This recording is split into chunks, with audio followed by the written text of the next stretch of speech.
persiapan ke radio RSA Mas.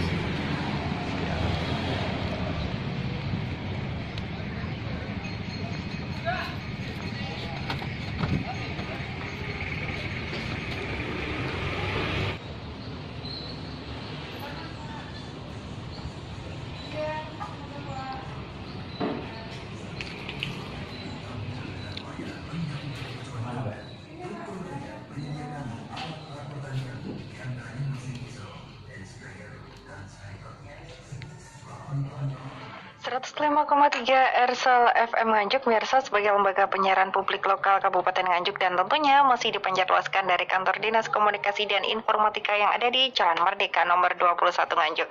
Serangkaian musik-musik pilihan serta juga berbagai informasi siap saya hadirkan untuk menemani suasana pagi Anda, tentunya masih ada di kalender hari ini, yakni Rabu 24 Juni 2020. Dan kali ini Mirsa, informasinya datang langsung dari narasumber yang sudah berkesempatan untuk hadir di studio Ersal di edisi hari ini, yakni tamu saya dari Dispenduk Capil Kabupaten Nganjuk. Langsung saja saya perkenalkan kepada Anda di edisi hari ini kepada tamu saya, yakni ada Dr. Andes Danuji, yakni beliau selaku Kabid Capil Kabupaten Nganjuk. Halo, Assalamualaikum warahmatullahi wabarakatuh, Pak Danuji. Waalaikumsalam warahmatullahi wabarakatuh. Iya, gimana nih kabarnya Pak di pagi ini Pak? Sehat ya? Alhamdulillah baik, harus selalu menjaga stamina, apalagi di era pandemik Mbak. Ya Mbak, siapa Mbak? Iya, dengan Asti nih Pak. Siap. Iya, yang pasti harus tetap semangat juga ya Pak ya, untuk membagikan informasi kepada pemirsa kita. Dan kali ini pemirsa, sampai dengan pukul 10 siang nanti, Anda bisa bergabung bersama di edisi hari ini dengan tema pencatatan sipil di era digital. Sekali lagi bersama Dispenduk Capil Kabupaten Nganjuk. Untuk Anda yang ingin bertanya, nanti berpartisipasi boleh melalui jalur telepon, SMS, atau WhatsApp di 081331755095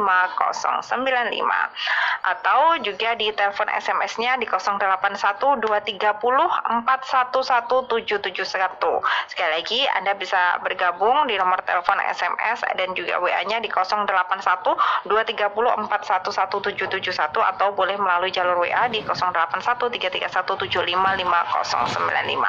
Baik, oke. Pak Danuji, ini salah satu kantor yang kayaknya paling sibuk sekali ya. Yang kayaknya paling ramai dikunjungi, paling penuh parkirannya. Ini salah satunya adalah kantor Dispenduk Capil Kabupaten Nganjuk ini Pak. Nah, sebenarnya kalau boleh tahu ini Pak, apa saja sih Pak pelayanan yang dilaksanakan oleh Dispenduk Capil Nganjuk sendiri untuk melayani masyarakat?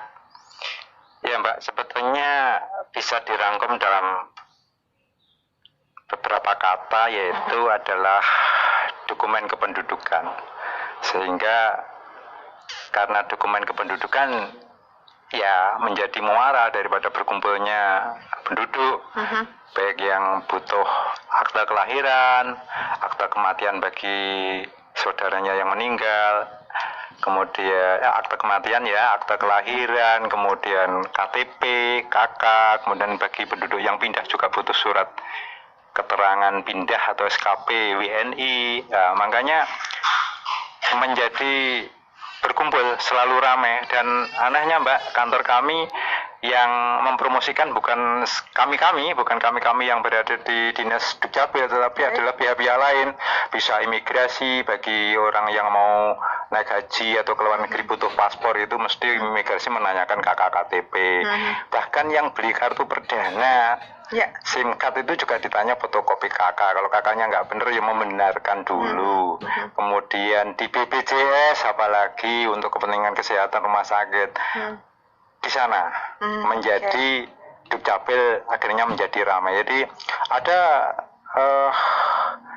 banyak detailnya, nanti kita satu persatu sambil barangkali nanti ada pertanyaan-pertanyaan yang selama ini menjadi ganjalan di masyarakat, nanti akan saya jawab dan akan menjadi agak lebih jelas tidaknya, gitu ya Mbak ya.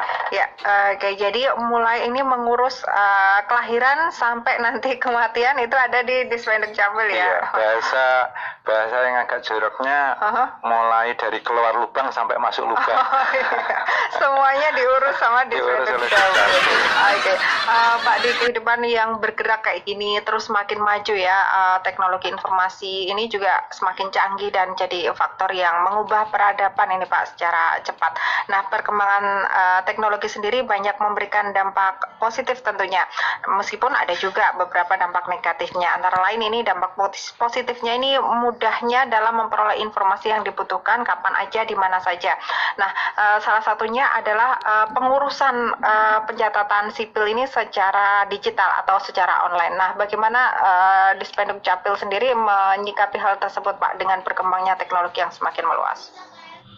Sudah beberapa saat yang lalu, Dirjen Dukcapil Kemendagri memang sudah melaunching yang namanya Dukcapil Go Digital. Jadi mau nggak mau, bisa nggak, bahwa kita dihadapkan pada era milenial, di mana era digitalisasi sudah luar biasa pesatnya, dan bahkan meskipun kita tidak ikut di dalam konspirasi, kalau ada pihak-pihak yang mengatakan bahwa pandemik COVID-19 ini merupakan konspirasi, seolah-olah Dukcapil ini di satu pihak memang ada dampak-dampak negatif, tetapi dari sisi proses menuju ke digitalisasi atau pelayanan secara daring, ini adanya physical distancing karena pandemi COVID-19 ini menjadi dipercepat lagi, Mbak, karena kita dipacu untuk lebih berusaha agar para pemohon itu bisa dilayani secara online.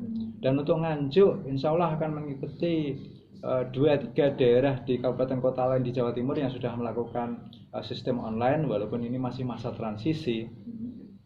Itu untuk menuju kepada bahwa biar orang itu tidak terkumpul menjadi satu di kantor Dispenduk Capil, karena kalau berkumpul menjadi satu, apalagi banyak orang dengan waktu jam kerja yang sudah terbatas, sebetulnya sudah ada penambahan jam kerja ini, Mbak, dari dulu jam 7 sampai jam 3, sekarang menjadi jam 7 sampai jam setengah 4. Namun demikian, saking banyaknya antrian ini, apalagi dengan sistem physical distancing ini, akan menjadi kerepotan banyak masyarakat yang akhirnya tidak terlayani. Dan untuk itu, maka jawabnya satu-satunya adalah pelayanan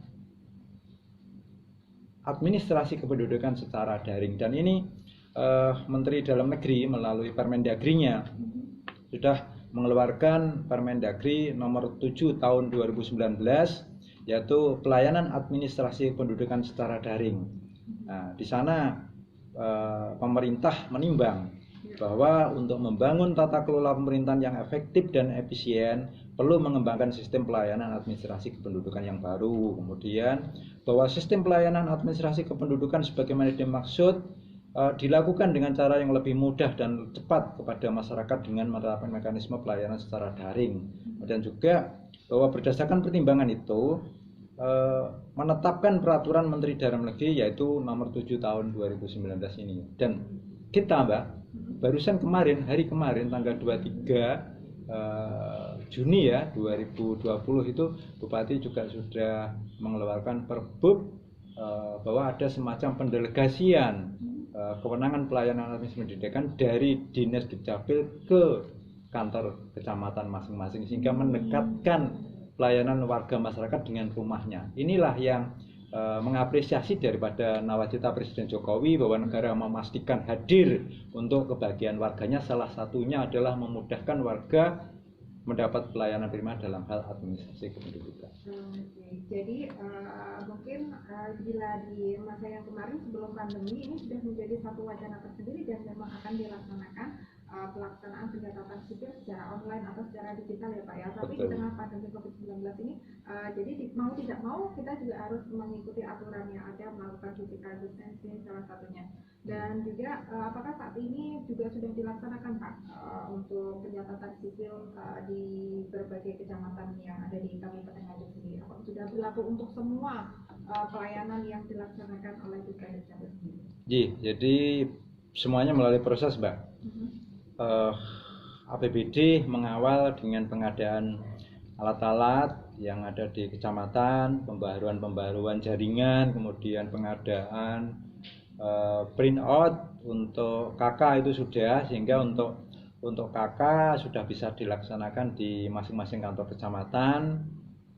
Yang tanda tangan di KK tetap Kepala Dinas Dukcapil Nganjuk. Satu orang satu NIK, nomor induk kependudukan. Jadi nomor induk kependudukan itu adalah nomor yang ada kalau di KK itu sederet atau sejajar dengan nama itu. Kalau yang di atas itu nomor KK. Nah, itu tidak akan ada lagi yang namanya satu orang memiliki 10 atau 5 atau 3 KTP. Kita mulai dari berbagai pihak itu tidak bisa lagi untuk memiliki KTP double. Karena apa? Karena pergerakan atau mutasi pindah penduduk dari satu daerah ke daerah lain ini harus mencabut atau menghapus dokumen di Dukcapil yang lama dulu. Nah, setelah itu baru diterima atau diakses di kabupaten tujuan. Dan yang namanya identitas melalui foto rekam biometrik itu meliputi iris mata, kemudian kornea mata dan sidik jari. Dan ini nggak bisa ditipu-tipu. Ketika seorang penjahat, polisi menanyai kesulitan ngakunya sana udah dibawa ke Dukcapil, sidik jari di komputernya operator server, di sana sudah tertera udah alamat mana kalau memang dia sudah pernah rekam biometrik KTPL. Disinilah kecanggihan daripada KTPL atau KTP elektronik. Bahkan di ibu kota itu sudah dipakai untuk sebagai pengganti ATM di beberapa cabang BRI kalau nggak salah itu. Nah, ke depan nanti ya ini fingerprint ini menjadi kunci utama, dan dengan berlakunya seperti ini, kayak barcode gitu ya Pak ya? bukan Identitas tersendiri. untuk barcode nanti kalau kita berbicara di KK dan di aktenya, tapi kalau di KTP itu dasarnya adalah rekam biometrik itu tadi. Ya, dan apakah proses-proses tersebut nantinya juga akan dimungkinkan dilakukan di kecamatan yang ada di Kabupaten Nganjuk sendiri ini Pak, atau seperti apa? Ya, ini sedang dilakukan persiapan ke arah sana. Yang terpenting adalah bahwa aturan atau payung hukum itu, Pak, dulu yang ini harus kita inventarisasi dulu. Kalau payung hukumnya sudah jelas, ini jalan kita menjadi lempeng. Jadi nggak akan ada satu proses. Ya tujuannya pelayanan prima, mendekatkan pada masyarakat, tapi kita nggak boleh melangkahi satu mekanisme adalah payung hukum bagi saat sekarang ini sangat penting. Pak, tampaknya ada yang ingin bergabung di kesempatan hari ini, kita angkat dulu. Halo, selamat pagi. Iya, dengan Bapak siapa? Di mana?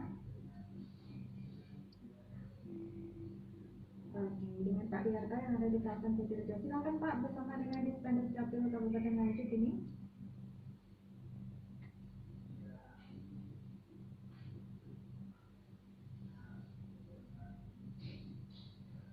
Iya.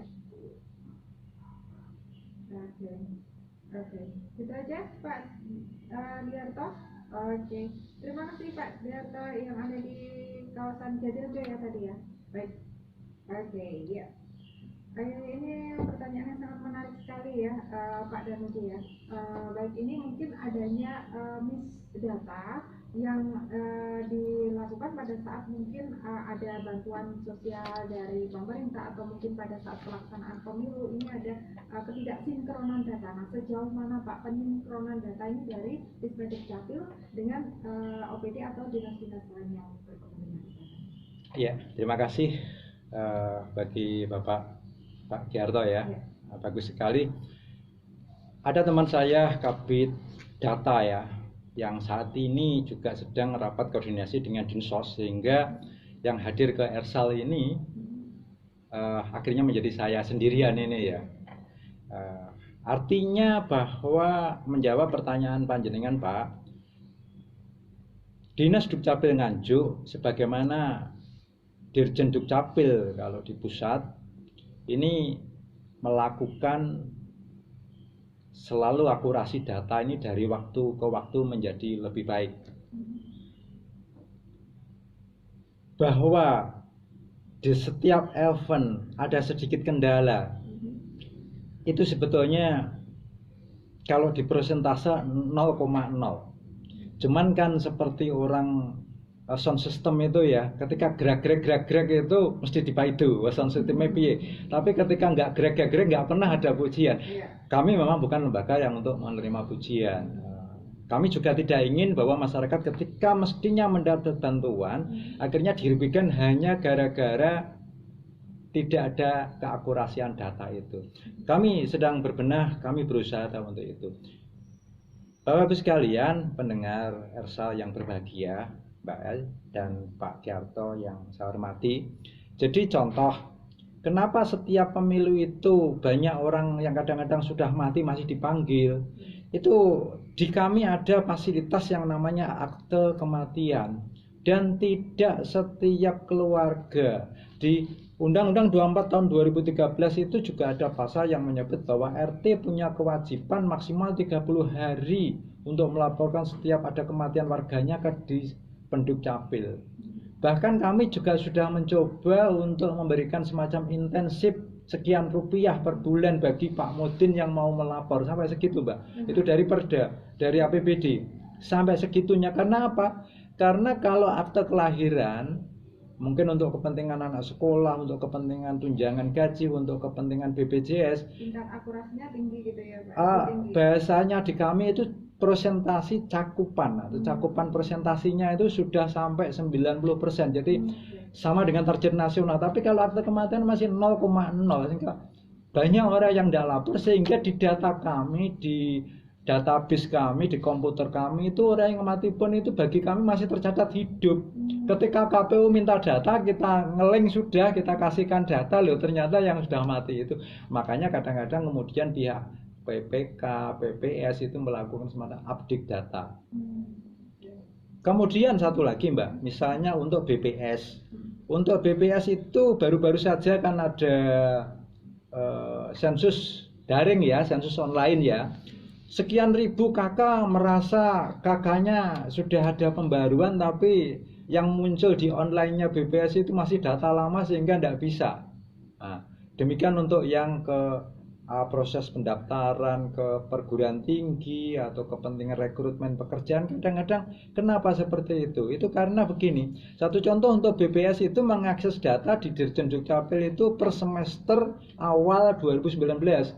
Sehingga praktis dikunci di tanggal 30 Juni. 1 Juli 2019 sampai dengan sekarang 24 Juni 2020 itu data walaupun sudah diperbarui yang muncul tetap data lama. Karena apa? Karena dikunci di 30 Juni 2019. Itu satu contoh. Makanya bagaimana untuk mereka-mereka yang sudah ada pembaruan, yang sudah nikah, mecah kakak baru, ini untuk sensus online-nya nggak bisa, ini nunggu sensus manual didatangi para petugas. Itu satu contoh.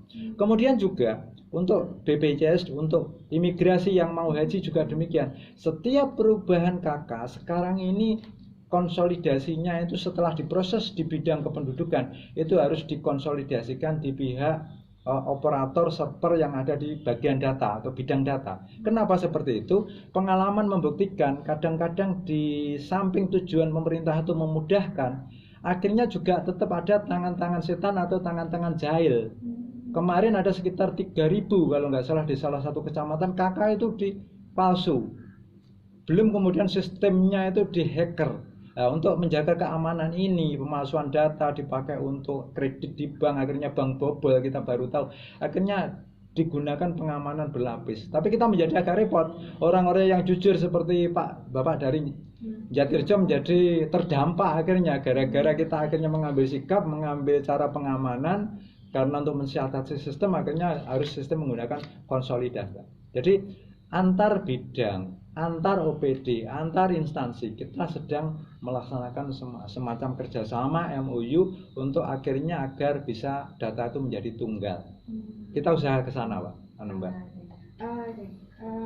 Ya, semoga bisa menjawab pertanyaan dari Pak Gianto. Pak Danuji, ini hal yang sangat menjadi satu permasalahan tersendiri ya bagi mungkin sebagian dari masyarakat. Nah, sebenarnya kalau dari masyarakat sendiri Pak, misalnya dia mendapati data-data dalam dirinya memang harus diperlukan pembaruan, ini memang apa yang harus dilakukan pertama kali? Mungkin seperti ini misalnya, kalau mungkin ada keluarganya anggota yang meninggal, tetapi dari Mudin atau mungkin dari RT yang ada di sana ini belum ada surat-surat untuk tersebut, bagaimana yang harus dilakukan sendiri untuk sinkron data ini biar akurasinya lebih tinggi lagi? Ya, jadi pelayanan prima sebagaimana nawacita Presiden Jokowi tadi, kita itu adalah cepat, dan Undang-Undang 24 2013 juga mengamanatkan gratis. Tetapi kita tidak bisa melanggar regulasi yang ada. Pasal-pasal di dalam undang-undang bahwa aturannya itu sudah jelas, Mbak. Jadi berpikirnya itu begini, ketika seseorang lahir, maka yang pertama-tama adalah ngurus akte kelahiran. Begitu si bayi mendapatkan akte kelahiran, dia pertama kali mendapat NIK, nomor induk kependudukan. Ibarat sepeda motor dapat STNK ya, atau nomor plat nomor itu, dapat PPKB lah. Nah, setelah mendapat akte kelahiran ini, kemudian ketika dia ingin mendapatkan kartu identitas, di Nganjuk sudah ada yang namanya kartu identitas anak. Dan di desa, di kecamatan, di Pendukcapil itu ada formulirnya, cukup 1 lembar diisi, tidak seperti dulu harus melalui RT, RW, kecuali pindah ya, Jadi makin dipermudah lah, itu. Setelah nanti umur 17 mendapatkan yang namanya KTP. Prosesnya adalah ketika seseorang itu misalnya mau ulang tahun ke-17, dia datang ke Dukcapil membawa KK yang ada nama dirinya, kemudian foto biometrik. Nah, besoknya 1 kali 24 jam, karena ini dilaporkan ke Jakarta, server pusat, satu sistem ya. Itu baru besoknya itu bisa di-print menjadi KTPL itu. Di dalam KTPL itu seperti SIP data, seperti SIM card itu ada beberapa dokumen, Mbak.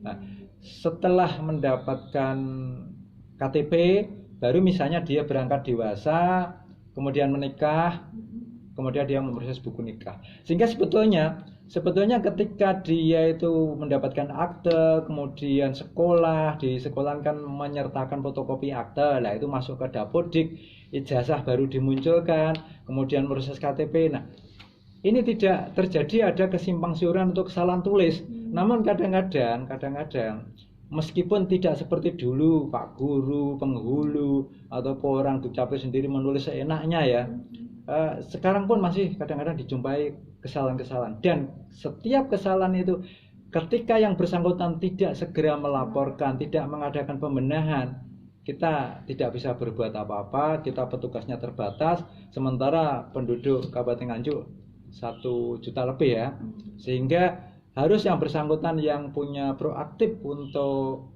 melaporkan, melakukan. Dan nek iso, ini mumpung saya di Ersal ini didengarkan banyak orang, aja ngurusi nek dadak akhirnya waktunya terbatas, kadang-kadang hari pernikahan sudah ditentukan, akte ndak punya, kakaknya keliru, nubia akhirnya dia ditangkap para calo, padahal hasilnya gratis. Terus dia di medsos nulis, saya ngurus KTP 2 tahun belum selesai. Ya emang 2 tahun nggak dilengkapi ya nggak selesai gitu ya. Ya, menarik sekali ya Pak Danuji. Jadi yang pasti dari sebenarnya kalau saya perhatikan dari tahun ke tahun ini selalu pelayanan dari Dukcapil ini mengalami pembaruan untuk mempermudah masyarakat ya Pak ya. Yeah. Tinggal dari masyarakat sendiri ini punya proaktif untuk memperbarui datanya atau mungkin juga segera melaporkan apabila memang ada penambahan data atau kesalahan data dan lain sebagainya. Betul, jadi gini, kami juga punya yang namanya program jemput bola. Kemarin kepala dinas saya di Pule Yatikalen, besok saya di Desa Munongnya. Jadi khusus di desa-desa pelosok itu kita melayani jemput bola, sehingga masyarakat yang jauh, yang bayangkan Mbak, jadi tidak salah kalau kadang-kadang ada informasi ke Pak Wabub, ke Pak Bupati itu, oh saya ngurus KTP habis sekian. Lah kalau memang rumahnya puling ya tinggalan Mbak, ya perhitungkan kalau naik ojeknya aja udah berapa. Ngurus nggak lengkap itu udah perlu 2 hari, balik lagi ke warungnya. Belum kalau yang ngantar itu materi minta rokoknya Ji Samsu kan ngeluh gitu. Kemudian ini Mbak, untuk kaum disabilitas, untuk yang nggak bisa ada gangguan jiwa dan sebagainya itu kita jemput bola. Asalkan Pak Lurah membuat surat permohonan ke Dispenduk Capil, mohon warganya ini dibantu bahwa rekam biometriknya itu petugas Dukcapil yang mendatangi ke alamat itu bisa. Jadi kemarin memang banyak orang yang mestinya dibantu BLT, dibantu oleh dana dari dinas sosial, tapi dia tidak punya dokumen kependudukan, nggak jadi dapat Pak. Karena apa? Karena bantuan itu sendiri harus ada pertanggungjawabannya, by name, by address. Kalau nggak punya KTP gimana? Itu hal yang terjadi. Oke, jadi masyarakat sendiri ini kuncinya yang paling penting ya Pak untuk diminta proaktifnya tersebut ya, untuk melakukan pembaruan atau mungkin juga perubahan data. Baik, saya akan yang punya nama Ibu Tri yang ada di kawasan Begadung ini, saya ingin bertanya. Selamat pagi untuk Ersal FM, selamat pagi untuk Dispenduk Capil. Saya ingin mengurus KTP bersama dengan keluarga karena ada kesalahan nama. Nah, untuk saat ini apakah sudah bisa dilakukan secara online? Apabila sudah bisa, bagaimana proses yang harus saya lakukan? Begini Bu, langsung jawab Mbak ya. Ya, silakan. Jadi untuk sistem online, insya Allah tahun depan itu mungkin secara keseluruhan itu mungkin baru siap ya. Kalau sekarang adalah yang sudah itu berkas tetap kita minta lengkap, kemudian print outnya sudah ada masih di Dukcapil ya, cuman kayak KK, kayak akta kelahiran itu sudah menggunakan barcode.